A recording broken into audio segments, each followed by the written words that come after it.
Ireland کے دارالحکومت Dublin میں جشن عید میلاد النبی صلی اللہ علیہ وآلہ وسلم کے سلسلے میں محفل میلاد کا انعقاد کیا گیا۔ معروف مذہبی رہنما اسکالر قاری عبدالماجد نے سیرت نبوی صلی اللہ علیہ وآلہ وسلم پر روشنی ڈالی۔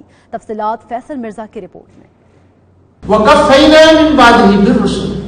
Then Allah Ta'ala said, continually the Prophet came.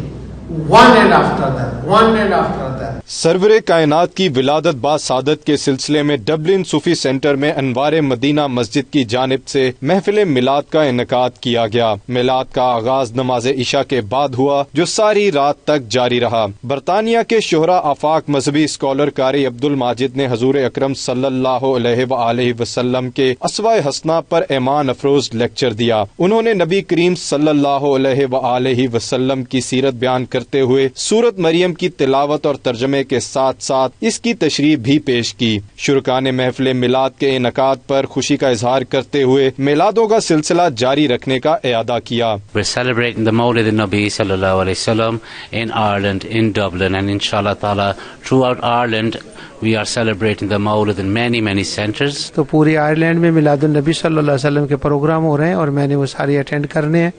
اللہ تعالیٰ تمام جو لوگ اس میں آئے ہیں ان کی حاضری کو قبول فرمائے۔ Alhamdulillah, we have a big program of Miladi Nabi sallallahu alaihi wasallam, and we thank Allah subhanahu wa ta'ala that have given us the ability. Inshallah, we will have our upcoming Mawlid Nabi event taking place in the coming months. It's this coming event. محفل کے اختتام پر امت مسلمہ کے لیے خصوصی دعا کی گئی جبکہ حاضرین کے لیے لنگر کا انتظام بھی کیا گیا تھا۔ یہاں پہ بسنے والے مسلمان ہیں، ان کی ٹریننگ اور ان کے ایمان کی تازگی کے لیے یہ جس طرح کے ایونٹس کرتے ہیں اس کی بہت اشد ضرورت بھی ہے اور اس کو بہت اپریشیٹ کیا جاتا ہے۔ Faisal Mirza, 92 news, Dublin, Ireland.